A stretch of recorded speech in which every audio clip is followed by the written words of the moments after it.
Good morning. It's always a pleasure to be with you and to have a chance for interesting discussion. Today our discussion is about change, and especially change in Austria. That's an important topic for me personally. My first time in Austria was 52 years ago, in 1962. At that time, I remember the Austrian countryside was so poor that the main vehicle was motorbikes. Mainly the farmers went from place to place on their motorbikes. And nowadays, of course,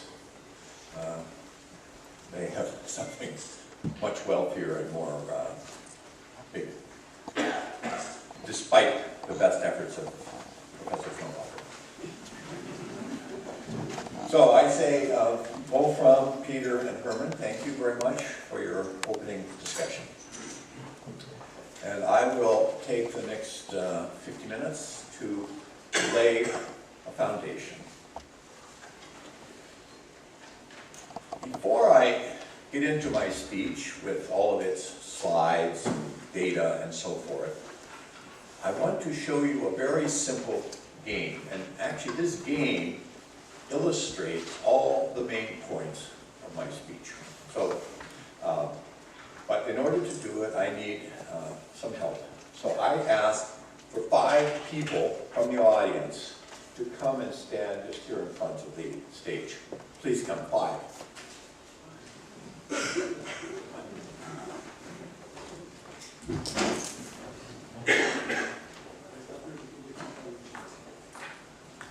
So, okay, fine. So, here I have a problem. And we want to solve this problem. The way we solve this problem is by taking it down to the ground as quickly as possible. And we're going to do it in a special way. I ask each of you to put out your right hand, palm down, stick out your finger. So, the goal is to lower the hoop to the ground as quick as possible. There are several rules. First rule, you only can touch the hoop when it's on top of your finger. That's the only way to touch the hoop. Second rule, you must never lose contact with the hoop. This will be team effort. So everyone must at all moments be helping to solve the problem. That means that you have to be in contact. If I see anyone lose contact, the space opens up, then I will stop the exercise and start over again. Okay. So support the hoop with your finger. In a moment, I will say go. And then, as quickly as you can, you drop it down to the ground, but not losing contact. Very important. Now the question, how long will it take this team to solve this problem? Interesting. So everyone, think for yourself, how long?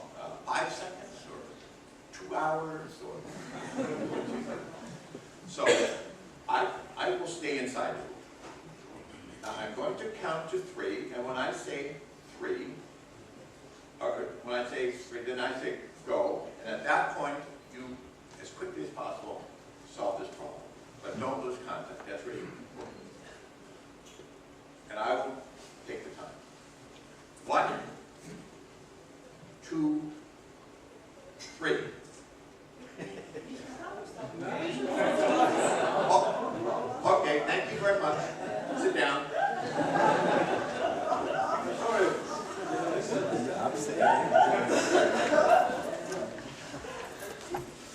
So, what was the goal? The goal was to go down. What happened? It went up. It always goes goes up in Japan, it goes up in Russia, it goes up in the United States. So don't feel bad. The problem for us today is that this is not only the case with a hoop. We don't want conflict to go. We want to solve conflict, but it goes up. We want greenhouse gases to go down, but they go up. We want the gap between the rich and the poor to go down, but it's going up. In many aspects of our life, we want something, and we get the opposite. And that's the point of this exercise. But there's also some hope.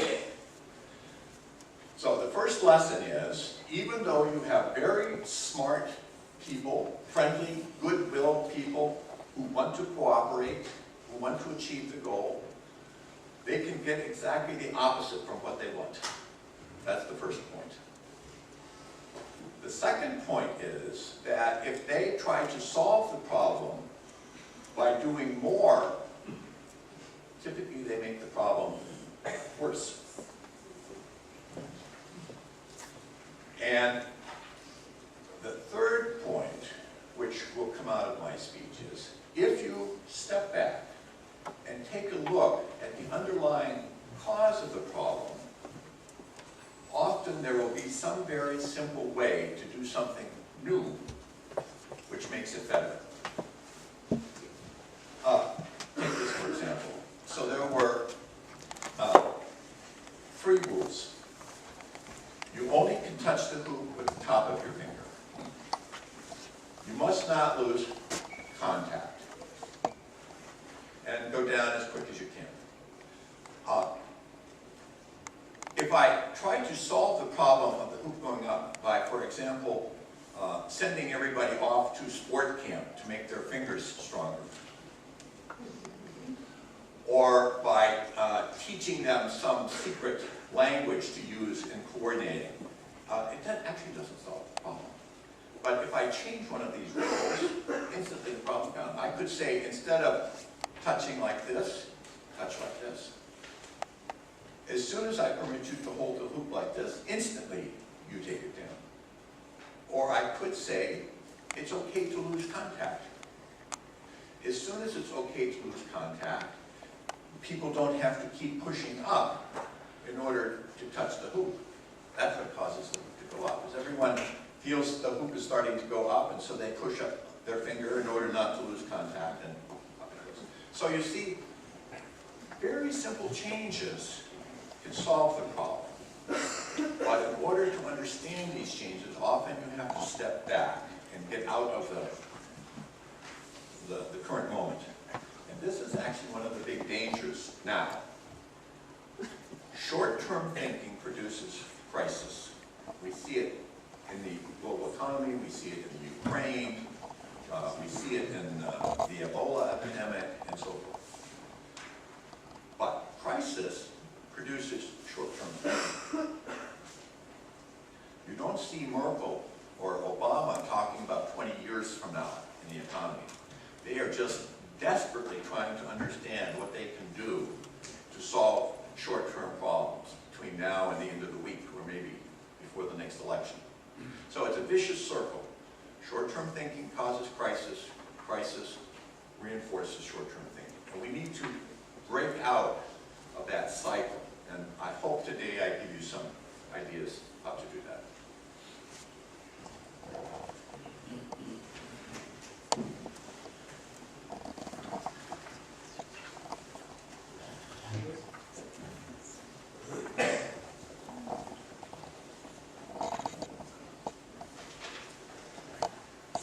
You have my slides, and on the first slide is my email address. So if you have some questions that you don't have time to ask today, or you want to talk about something later, you can just send me an email message. I was thinking about change because in 2006, already 8 years ago, I gave a speech to the Club of Vienna. And in that speech, I said that over the next 20 years, the people of Vienna will see more changes than they experienced during the entire last 100 years. Changes in politics, environment, economy, and so forth. In order to make that speech simple, I eliminated certain possibilities. I said in 2006, I forget about the possibility of global epidemic. I said in 2006, 8 years ago, let's don't today make a complicated discussion by considering the possibility of military conflict. And still in 2006, you could say, well, let's assume that climate change isn't going to make really drastic problems. In those days, the euro and the dollar seemed to be very solid currencies. Nobody was worried about difficulties which might come from changes in their status. The global financial crisis didn't occur yet, so we could say forget about changes from the financial system. But unfortunately now I can't say that. In the last 8 years, all of those things have happened. And it's just the beginning. One problem with a short-term perspective is you think things aren't changing very fast. You know, take energy price, for example. Now oil is about $100 a barrel, but it has been about $100 a barrel for some time. So we think, you know, energy is more or less constant. But in the 1990s, it wasn't $100 a barrel, it was under $20 a barrel. Factor of 5. So the change is coming fast.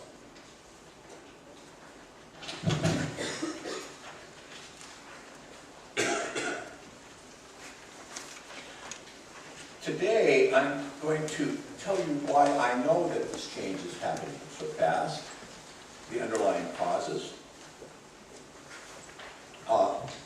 They are related to the problems of stopping physical growth on a finite planet. It's not possible to predict the future in detail, but we can identify some sources of change, some things which are going to cause disruption here in Austria, and I will do that. And then finally make the case that it's really not possible any longer to speak realistically about sustainable development in the way that that term is understood. But the concept of resilience is possible and valuable.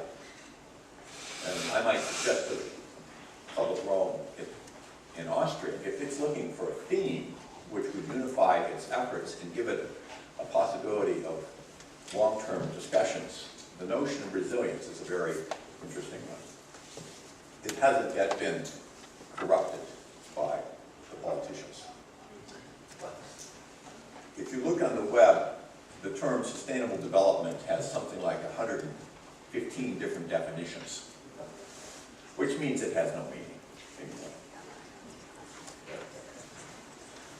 So in 1972, as you know, we did this study which generated different scenarios of the future for the global system from 1900 up to 2100. And what people often forget is that in 1972, here, where we published this report, we still expected another 40 years of growth. It wasn't a prediction of immediate disaster. We said the policies being used today will produce growth for another 40 years or so. But those same policies won't bring us to equilibrium. They produce overshoot and collapse, which of course they have. In 1972, we only had our computer to make this case because everything still lay in the future. Now we start to have more data.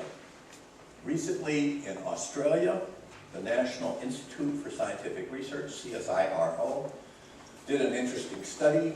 They took our scenarios from 1972 and compared them with historical data to see generally how it's going. And this is what they found. This complicated diagram, I apologize, but I explained the main part. So there's 4 different curves: population, industrial output, non-renewable resources, that means oil and copper and so forth, and pollution, persistent pollution. These are 4 curves in our scenarios.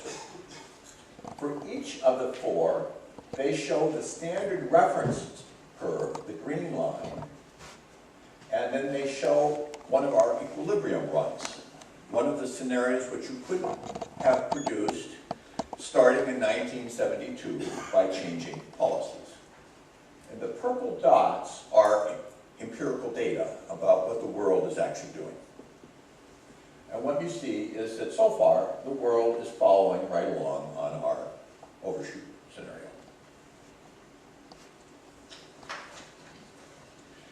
Now, if you look at this curve and ask, where do you think you will see the biggest changes? Where will people have the biggest sensation of change? Typically, people would think out here. No. The big changes that we experience come as the globe reacts against physical growth. The underlying problem, climate change, energy scarcity, even the current economic issues, the underlying issue is the absolute essential need to stop physical growth on a finite planet.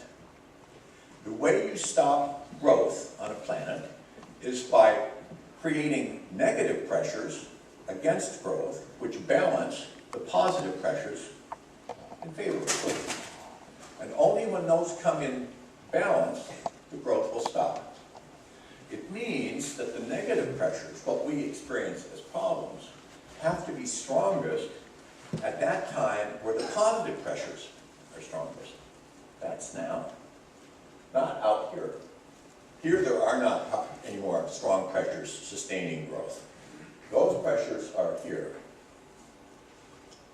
So now we are in the period of rising negative pressure, rising change. We don't know how long that will last, but it is certainly going to be longer than the lifetime of everybody in this room. So none of us is going to be able to see what it looks like out here. Notice, although I don't think there's any great meaning out here in this region, if you took this as a statement, most of the important things, food, population, so forth, are higher than they were back in the early part of the last century. So I mean, this is not a scenario of the elimination of human society. It's simply taking us back to a condition much more like we had in the early 1900s.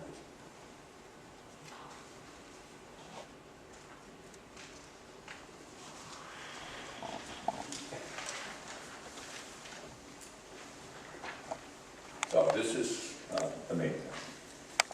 These pressures will have many different forms. And of course they are interconnected. Today I'm going to mention 3 pressures which I think are going to have major influence in Austria. Energy, finance, and climate change. Of course, I don't know how to solve these problems, but I want to give you some sense about the rate of change and the magnitude, because all of us, if we're successful, need to prepare for these pressures.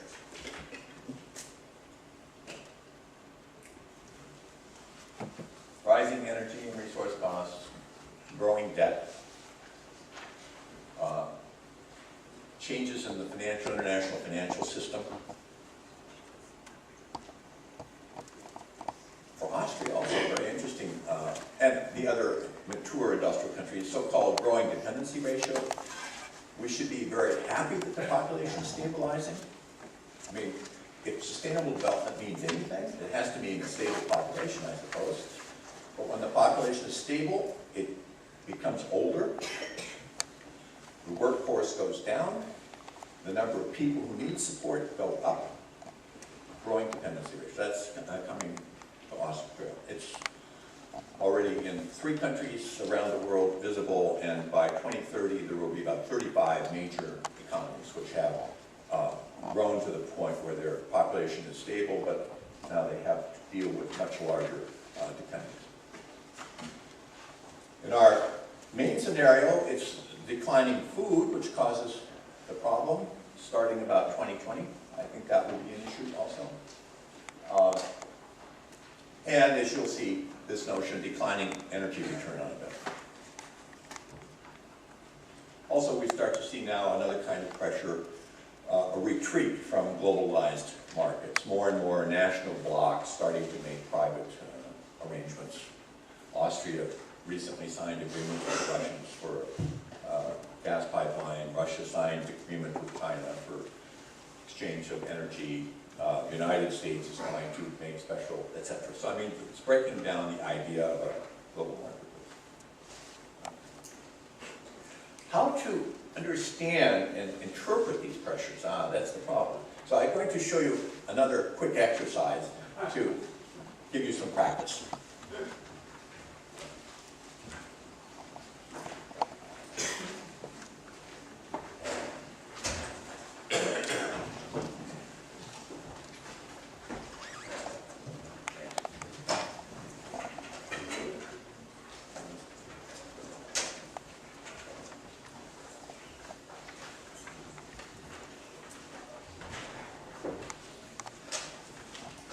So, looking ahead, looking at all of these pressures, trying to understand what do they mean, what to do. It's in a way like trying to understand a new code, a new language. So I have invented a new language for today, and I'm going to use it to communicate with you in a simple way. I'm going to use my new language to show you numbers between 1 and 5. And only even integer. It will be either a 1, a 2, a 3, a 4, a 5 that I'm showing you. And your goal is to look at my communication and try to understand what number it is. Of course, the first time, probably you don't manage. But after a bit, I hope you will learn how to understand this new language. In the process, you will see it makes some points about what we have to do looking ahead.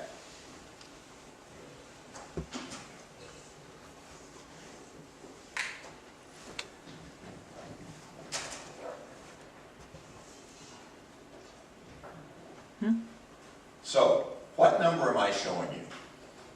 4. Don't say it out loud, because then that lets everybody else give up trying to figure it out for themselves. I'm showing you 1.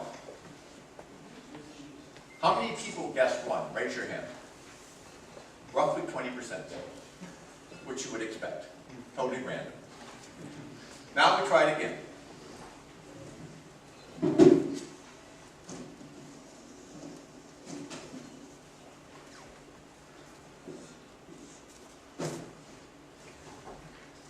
What number am I showing you? I'm showing you 3. Now I'm showing you 4.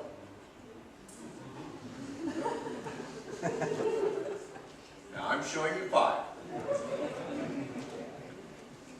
What number am I showing you now? 1. Perfect. You learned the code, the communication. You see, if you look inside the box, you never figure out the new language. And we do this for ourselves all the time. We create a box, and then we only look for solutions. We only try to identify problems inside the box. And it's not there. It's so simple if you are able to pull back. Now, what are these boxes? Well, one side of the box is the assumption that things are going to continue something like today. There will continue to be democracy in Austria, and Russia will behave in a certain way, and the Euro zone will, so we have a bunch of assumptions that things aren't going to change. That's one side of the box. Another side of the box is the notion that it's possible and useful to measure problems, let's say in financial terms, and to find market solutions for them. And I can show you names for the other side. As soon as we create that kind of box for ourselves and look for the solutions inside, we're not going to do it. And unfortunately, this is going on right now.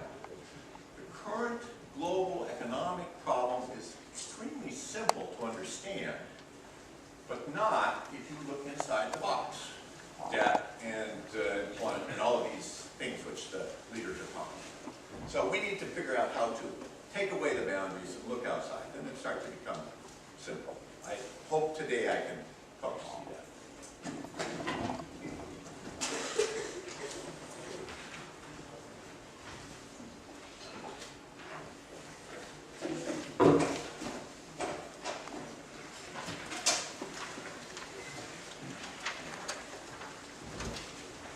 This simple exercise illustrates that we need to look for change at different levels. There are different ways to understand what's coming. Anecdotes, stories, and events. So simple little stories about things. Somebody tells me the story how they went to the grocery store to buy food and it seems like some milk or something went up. That's a simple, isolated story. Above that would be patterns, where these events start to show a regular behavior. If you calculate your weekly bill for buying food, you start to see a pattern. It's going up. Then, at a somewhat deeper level of understanding, you start to think, what are the underlying causes of this? What is going on underneath? How are those causes connected with each other? And then, when you understand that, you create what we call dynamic analogs. It means it's a metaphor which you can start to apply in many different places. One example, addiction. Addiction to coffee, to alcohol, to pesticides, to debt, all have similar functions, similar properties, similar patterns. And if you understand addiction in one area, how to solve it, it gives you good clues how to solve it in another one. And below that, then, the sort of thing I do, where you start to create models of these analogs and causes, and you can experiment with the models as a way of gaining new insights. So, let me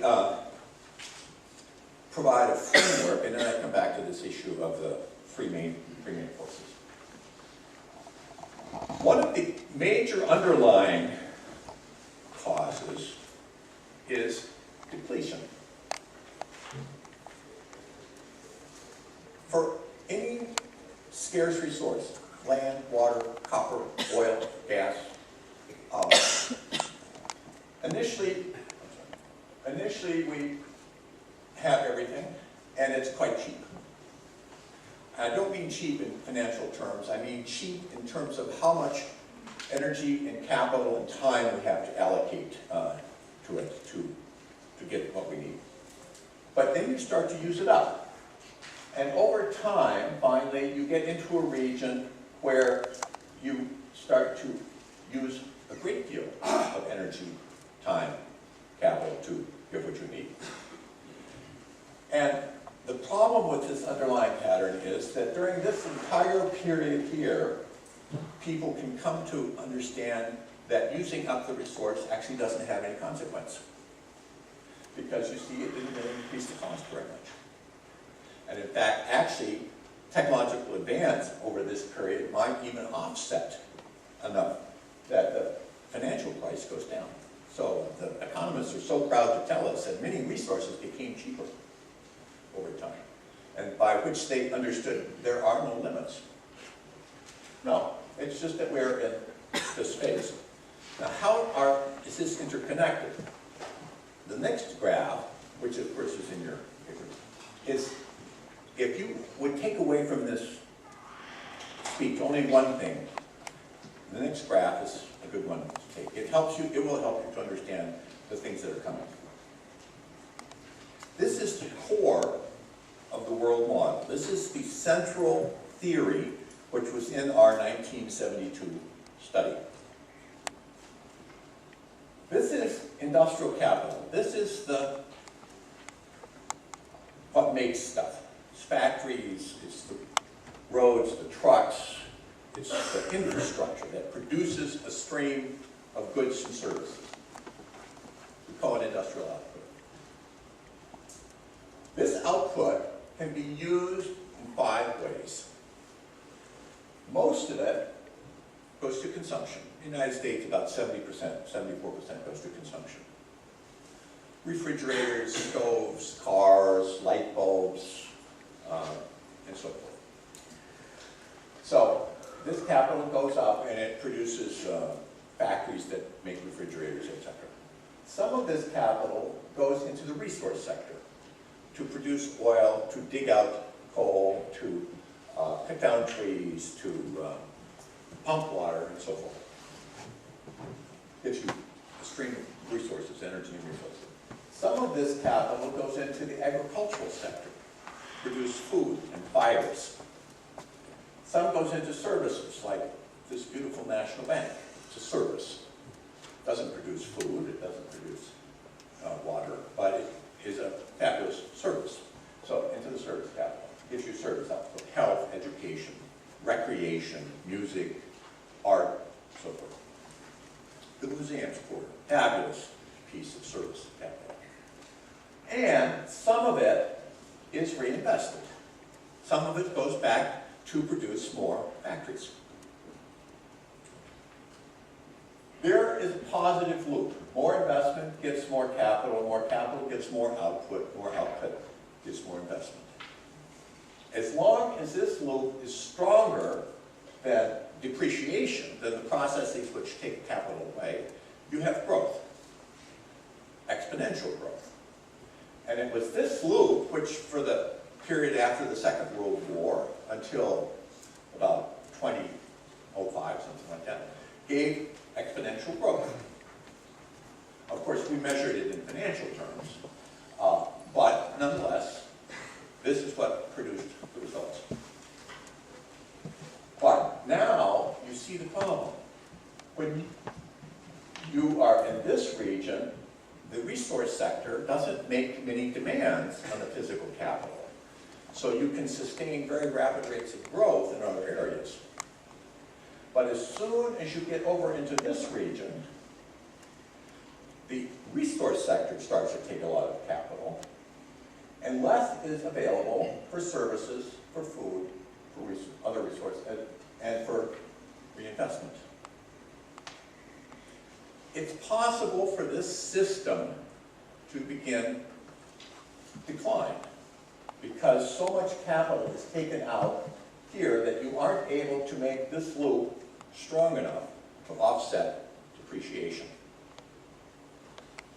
You could say to yourself, how could that happen? Why any country could possibly use so much capital in this area that they would start to let their industrial base collapse?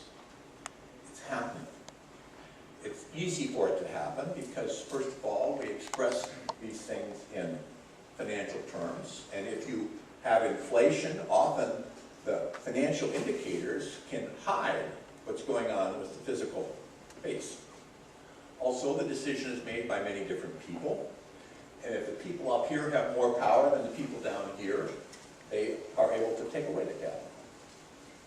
And plus, there are very long delays in the system. It can take 10, 15 years for you to see really what's going on here.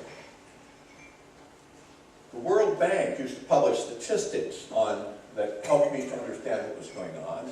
And in the period 70s, 80s, early 90s, I actually could plot the number of countries where it seemed to me this loop was starting to fail. And every year it was going up. And then I gave a presentation at the World Bank with these data, and then they quit publishing them. So now I don't know what's happening, but I think it's the same. Okay, that's the central process that's going on here. So when we think about climate change and starting to allocate capital to climate change, or when we run into energy scarcity, or when we start to have food problems, we are talking about using capital in a different sector than the one required to produce underlying goods. Food doesn't give you more food. Services don't give you more services. Capital gives you more capital. That's where the growth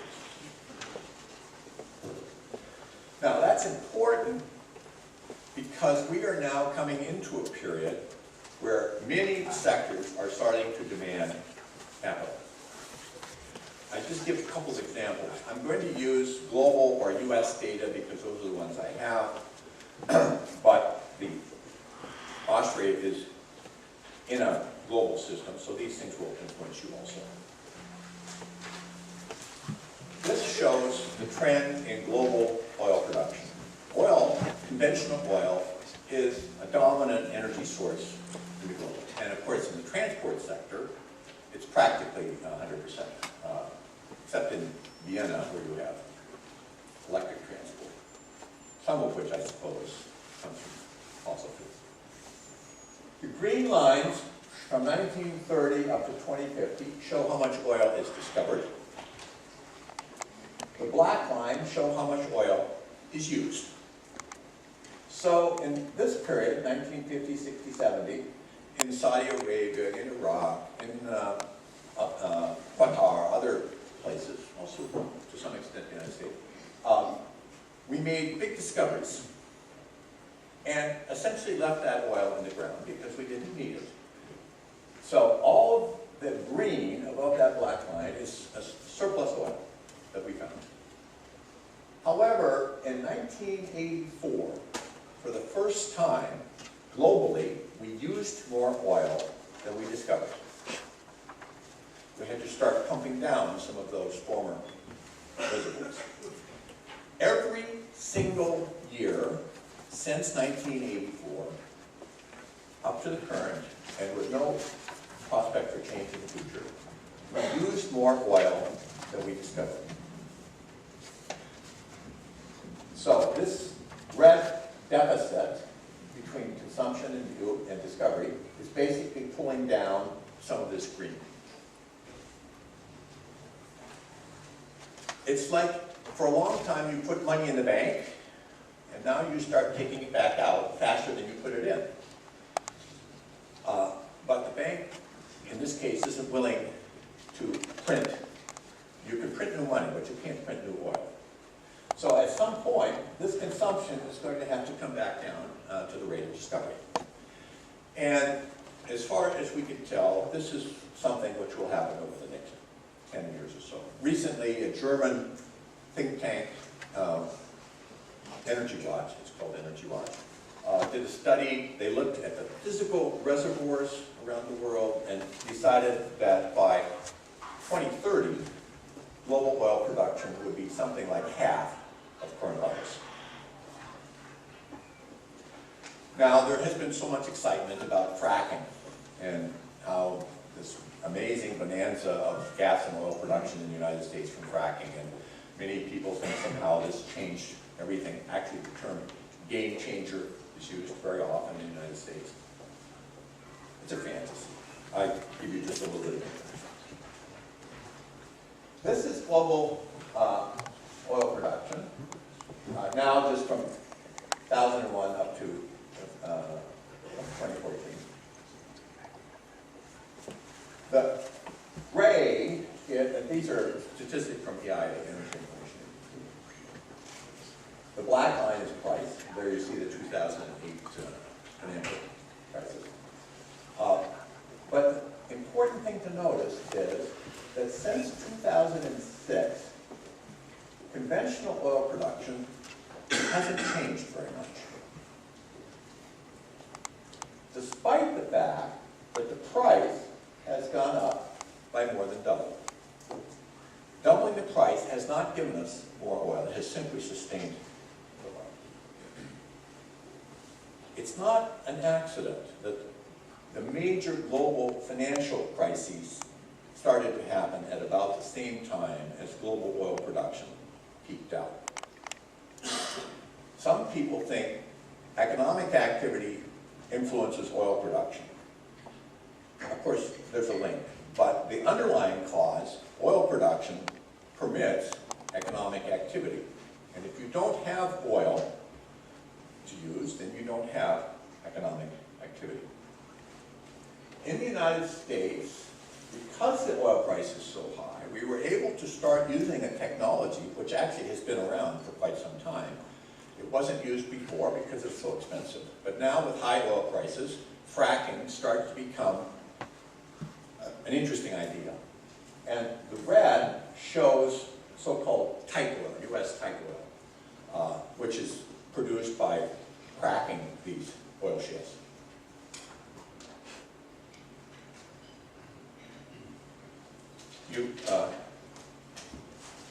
This is a different portrait, the same thing. Here's 1860 up to the current moment. This is US oil production. It reached its peak in 1970. There is no possibility that it's going to come back up above 1970. And this time, we were the world's largest oil producer, and actually, the United States is also the world's largest oil exporter. Then along came a geologist named Kate Hubbard, who said, you know, there are limits. Global oil, U.S. oil production is going to peak out maybe around 1970. Everybody said you're crazy. You don't understand technology. You clearly are stupid about the market, and you underestimate corporate leaders. And then oil peaked out in 1970. This is Alaska. And now it began to decline, and just now we have this little peak. And although the politicians like to tell you that this is going to go on forever, and that it's going to make the U.S. the largest producer and exporter, and we're going to come over and solve all your problems, don't worry that you have to use Russian gas now, pretty soon we'll. It's a fantasy. The best estimate is that oil production in the United States will peak out again next 4 to 5 years.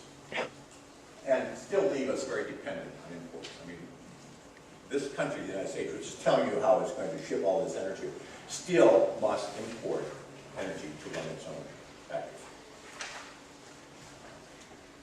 Frack gas in the United States, which is going to peak out quicker, probably next year.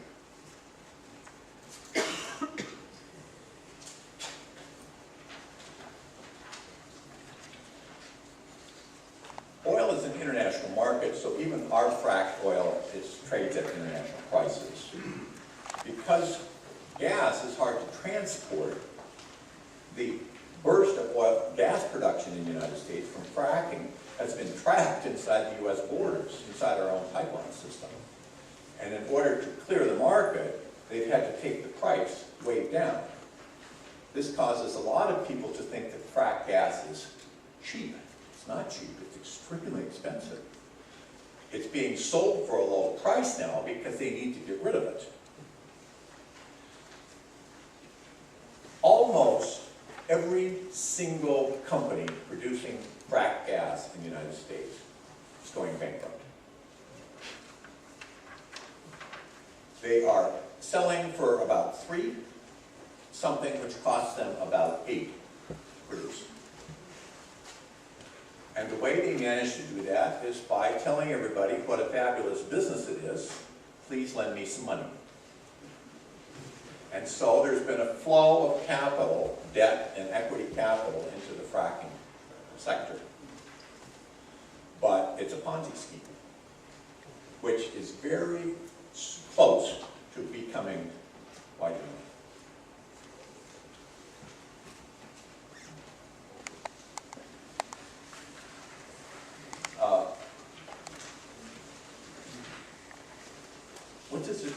Austria? Well, it's interesting discussion to get into that. Let me make just a couple points. First of all, to just see how quickly the situation is changing. Throughout all history, we were paying, around $20, $25, $30 a barrel or less for oil. And now suddenly, it's perpetually up and around 100. And when it goes, from 125 down to 115, we think, oh, energy is cheap. No. Remember that flow of capital diagram I showed you? The United States and Austria have built up their industrial base, their affluent consumer society, on oil, which costs around $10, $15, $20 a barrel. You can't build a new industrial, liberal, affluent society with oil that costs $100 a barrel. So, and in fact, it's going to be extremely difficult to maintain the capital plant in our societies under the current circumstances. And now we're in an interesting trap. In order to get the oil we need, we would really have to pay $150 or $200 a barrel. If you look at the big oil companies, they are reducing their exploration activity because they can't make any money at current prices. But if you take oil to $150 or $200 a barrel, the economy goes into recession. So we're now on this knife edge where we don't have as much energy as we need, but in order to get the energy we need, we have to raise the price to the point where we actually don't want it anymore. So you will see over the next 5, 10 years, this seesawing back and forth. This is a new normal. This is not a one-time historical, amazing event. This is what the future looks like. And the next financial crisis certainly will come within 3 or 4 years. Every factor which caused the 2008 collapse has become worse. The big banks are more concentrated, national debt is higher, bubble prices in many areas have gone to ratios above where they were in 2008. So we'll see this again. And this is basically confirmed by the Energy Information Agency. I won't go into much detail, except one thing that's interesting here in Austria, the point even EIA says, the fracking potential is enormously greater in the United States than in other countries for many reasons, which I would be pleased to talk about. If it's interesting to you, you can ask me during the question period. But the point is, the success, so-called success we have in the United States shouldn't lead you to think that something like that is available in Europe. China, which actually has larger fracking resources than we do in the United States, they have bigger shale fields, has, I don't know, 6, 7 years ago, undertaken a multi-billion-dollar program to develop their shale resources because, of course, they desperately need to have more energy. And in the last few months, they've had to pull back enormously on their goals because it's simply not possible to produce the resources.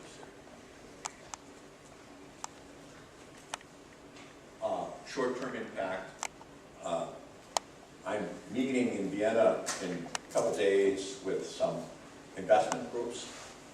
One of the things I'm going to suggest to them is they find all of the European companies which are building now big factories in the United States to use cheap gas, the fertilizer factories, the chemical factories, and short the stock.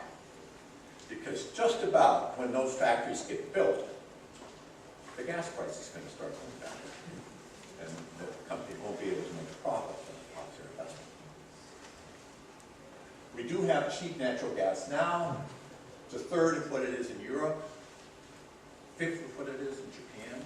Japan imports liquefied natural gas, and that's very expensive. But this is not because fracking is cheap, it's because of the oversupply, and it's not going to last long. Like it or not, the Middle East and OPEC countries are going to, in indefinite future be the low-cost producer. It will be expensive, but they will still have the most oil. And I don't get into it, but I can tell you from a lot of research, renewable energy is extremely important and interesting, and it isn't going to compensate for the decline in oil. In 2006, I stood before the Club of Vienna and told them how important and easy it was to build renewable energy, and then I went home and actually built a big solar heating installation on my house. And now I understand it's tricky, it's expensive, you make mistakes, and it's a partial solution.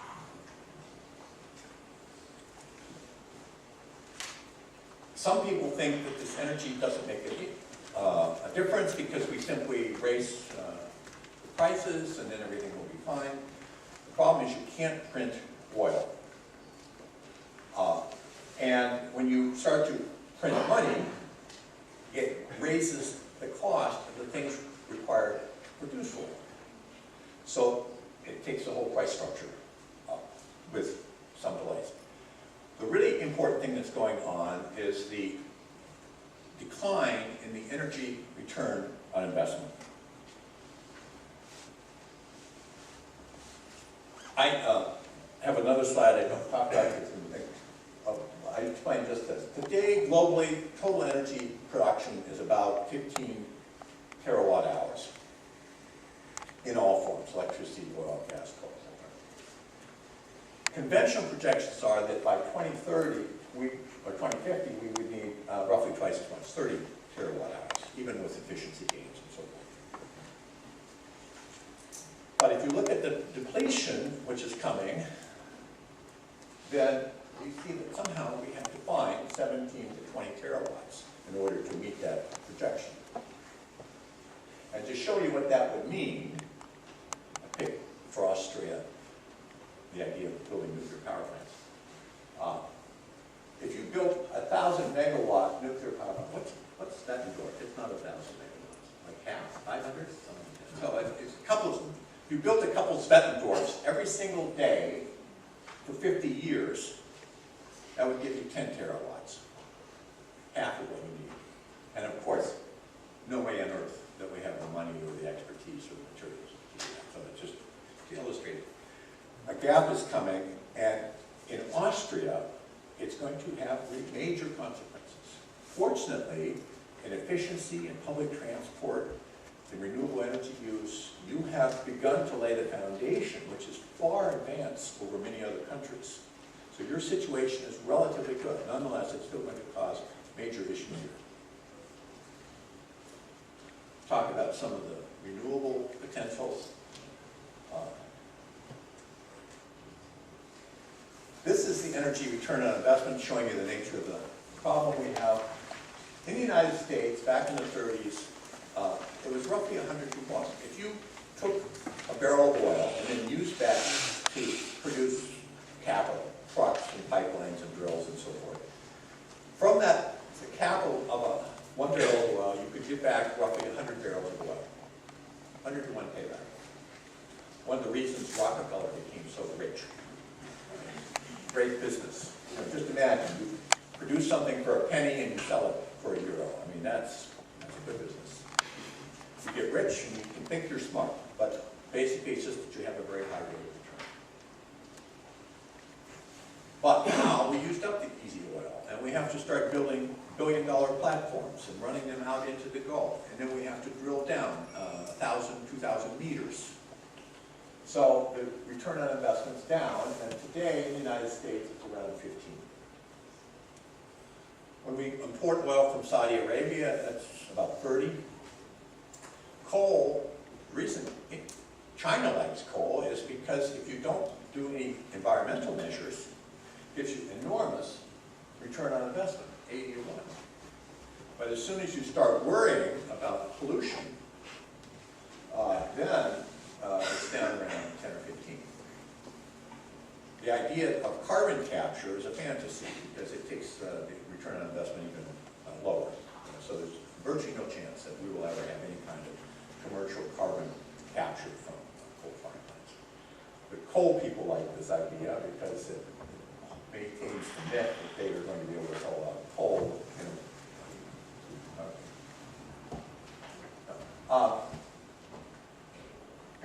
I heat my house, part of it with wood, so firewood, I'm always interested in that, 25 to 1, but limited resources. And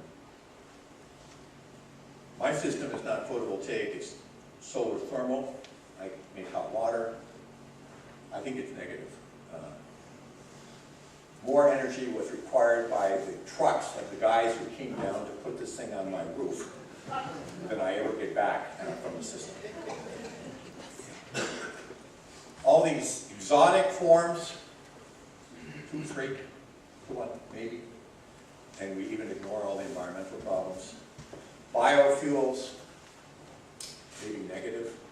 Certainly if you ferment grains, it's a negative. So you're not going to, you can make your farmers rich, but you don't make money off of biofuels. Okay. So, yeah, it's hard to know exactly how ERO is going because we don't gather the data very well, but you can see it's been generally heading down, and best calculations are you need something like 3 to 10 EROI just to run your country, to operate all the transport systems and so forth. We don't know, but we're moving in that direction. There are many other limits. This is from a classic study done up in Sweden. You see I'm now 2 minutes over time, so I'm starting to accelerate here. This is an interesting curve. It shows where the country had its currency to be the international reserve currency. There was a time back in the 1400s where Portugal, the whatever Cruzeiro or whatever it is was used, and Spain, and the Netherlands, France, Britain had a spell between the wars. Now it's the United States. That time is coming to an end for sure. I would say within 10 years there will be a new reserve unit. It won't be a national currency. It will be a basket of dollars, gold, renminbi, rubles, euro will be in there, but it will be international, not the dollar. Climate change is coming.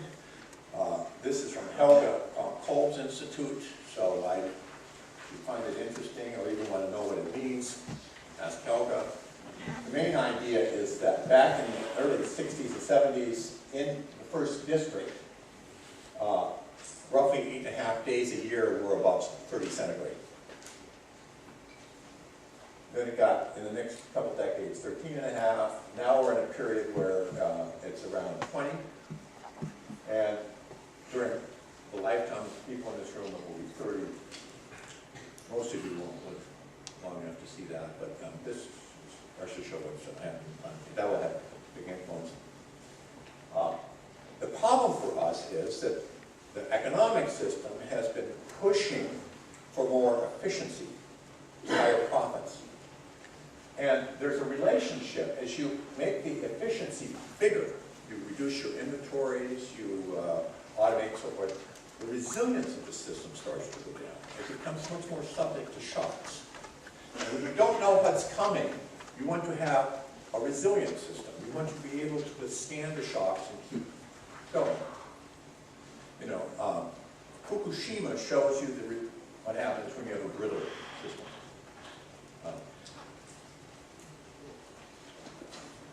Okay.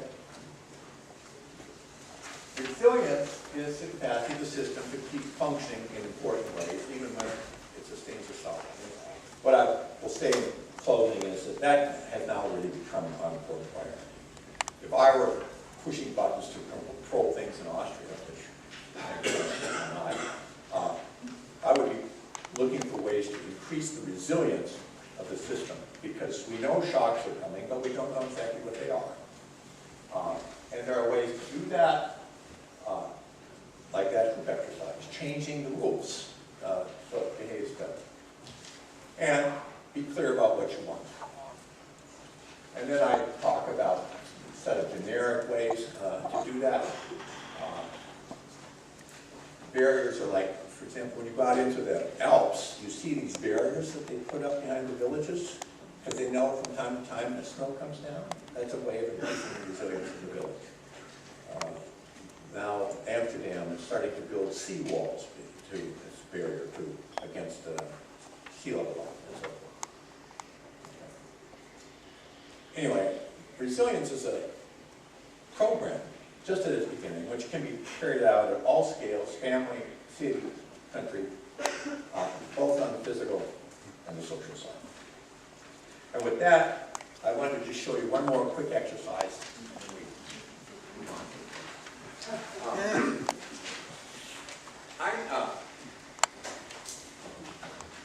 Cross your arms. Cross your arms. Everybody.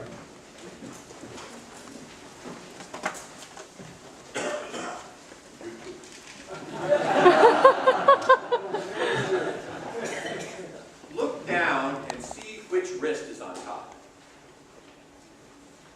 And remember which one it is, okay? Great. Drop your arms. Now, cross your arms. Look down and see which wrist is on top. Okay. Fine, now we do a little survey. Everyone who had the same wrist up both times, raise your hand. Almost everybody. So I guess it means there's some optimum technique here. Let's see what it is. Everyone who had the left wrist up both times, raise your hand. So I did. About half. Everyone who had the right wrist up both times, raise your hand. The other hand. So it's an interesting object lesson. First, we get habits. We start to do things in the same way. Without even thinking about it. You just cross your arms in the same way. That's good. Many areas of our life are dealt with by habits in a useful way. You find something that works, it becomes a habit, and then you don't have to think about it anymore. Crossing your arms is what you do when you need to think about or do something that doesn't require your arms. And if every time that came up, you had to spend 5 minutes figuring out, what am I going to do with my arms, it would be a stupid waste of time. So you have a habit, cross your arms, and it works for you. Perfect. However, sometimes the conditions change and the old habits aren't useful anymore. You have to change the habits. Cross your arm the other way.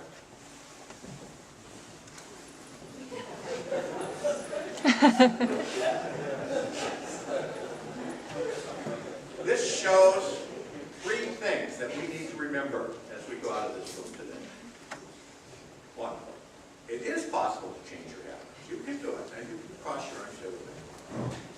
2, you have to think about it.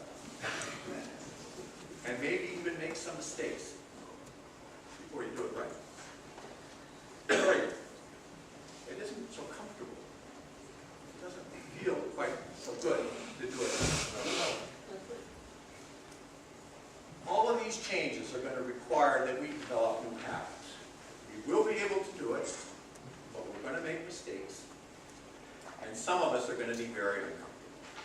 Thank you.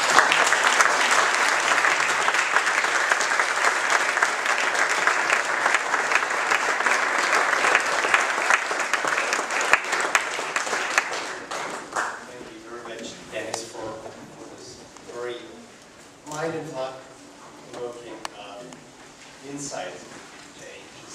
You foresee the changes we'll be experiencing. Just hold a second there. Once you are asked in one of these sessions by the presenter, how do you think it will be going? And you said, hope for the best, but prepare for the worst. That's what he said. I guess the good part of the message is that there is means to prepare for the worst. That means, in essence, that we have to not only prepare for change, but change the ways we do prepare for things. As I said before, I'd like to invite you for 1 or 2, 3 technical questions for clarity purposes, not to enter a debate right now. We'll use that kind of format I introduced to you before. We have these small sheets out there on the book display table, and we'd like you to pin these sheets when you want us at the podium later on to discuss questions you have of a more thorough nature, or if you want us to address certain things you think specifically relevant. So for the time being, just for technical clarity, I'd like to invite you to come in. And if there's somebody over there, do we have a mic we can get to you? Or can you speak out just loud? Yes, I will try. My name is Noel Fellenhauer. I have a question regarding the last slide. I represent a civil society initiative called the Resilience Network Austria. And what we try to do is to find some very practical ways. Thank you. I represent a civil society initiative called the Resilience Network Austria. We try to find very practical ways to engage in a discussion with people who have not been here, who haven't listened to you yet, and who are quite far from the themes we discussed here. My question to you is, with regard to the resilience principles that you mentioned on your last slide, and with a view to the new issues that you mentioned earlier on, the global financial crisis, geopolitical tensions, military conflict, and so on, what have you seen in the past to function in our days that were not necessary in the last few decades? In other words, if there's something coming up, well, sooner than later, as we have seen from some of the slides that were also vindicated by the Australian research now, how do we need to change course to become very practical in implementing these resilience ideas? That would be my question. Thank you. So, when you say we, I guess you mean Austria. Obviously, that question could be the basis for 2 or 3 days discussion, and I have 3 sentences here. So I just give some examples. I said there are 6 different functional ways to make a system more resilient. One of those ways is redundancy, to create a different way to fulfill the same function, so that if the first way fails, you have something to fall back on. In my own house, redundancy is in the form of a backup electrical generator. So if the electrical grid goes down, my generator comes on, and I can continue to have freezer and Wi-Fi and so forth.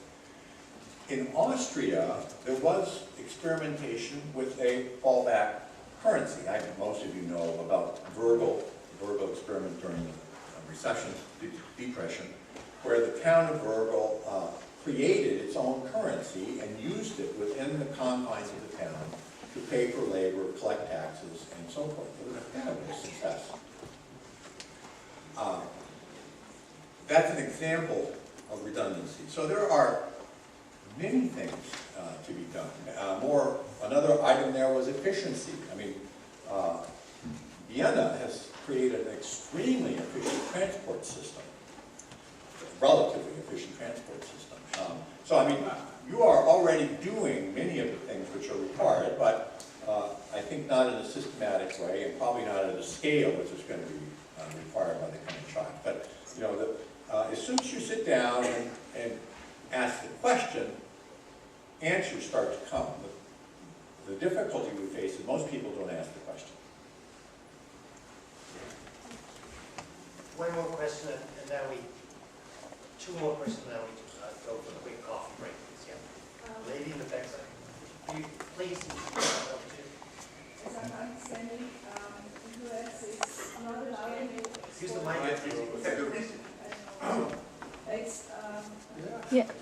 I'll repeat your question. So just be the quiet. US is not allowing to export US oil. Do you think, and it's discussed now that things should change or not should change, what is your impression on the oil prices with this export environment? There has been a U.S. law blocking the export of crude oil. We export refined products, diesel and so forth, but not oil. That's starting to change now. There come some loopholes to permit some of the fracked oil to come out. It's not going to become very important because the underlying fact is the United States is depending on imports of its oil. We don't have surplus oil. And so there may be a little bit of oil coming out, but it's not going to be important. And nothing happening there is going to have much influence on the price of your oil. I mean, oil, we are facing a period, except during financial discontinuities, where oil is going to be at around $100, $120 a barrel, more or less, you know, for the next several decades. So the oil producers are lobbying Congress to permit exports, not because it's a significant international issue, but because it makes it easier for them to raise money to support their own operations. I mean, it's mainly a political issue, not an underlying economic or physical issue. Hello, my name is Raimund Dietz. I'm a specialist on money, but I would like to ask you, maybe I have misunderstood you. You said that the civilization could not be built on an oil price of $100 or a little more. Why? This I do not understand. Why we cannot build a civilization on an oil price of, say, between $100 per barrel to 300? So this question about the relation between investment and oil price. I cite an empirical fact. There's been about, I think, 8 or 9 times when oil prices spiked in the last 40, 50 years. Every time that happens, we have a recession. So we see empirically that when oil prices go up, it takes the economic activity right now. The problem is not the financial price of the oil, because of course you can print money. It's energy return on investment. You can build an industrial society with an energy return on investment of 100 or 50 to 1. But when you get down into the energy forms where your payback is 2 or 3 to 1, there's not enough surplus to build up the capital you need to create an affluent society. So, let me say, I don't have here the data that I could use to give some substance to this, but what I've just expressed is a consensus of people, this opinion, who've looked at it. And it has to do with this, you know, I mean, think about a factory. Suppose you're producing beer, and you sell the beer for free, and you can produce it for 20 cents. Then you have rapid growth. That company will grow very quickly. But now suppose you have a process where the beer costs you $2.80 and you're selling it for free. This is a company which is not going to grow very fast. And it's a big leap, but basically that's what's happening in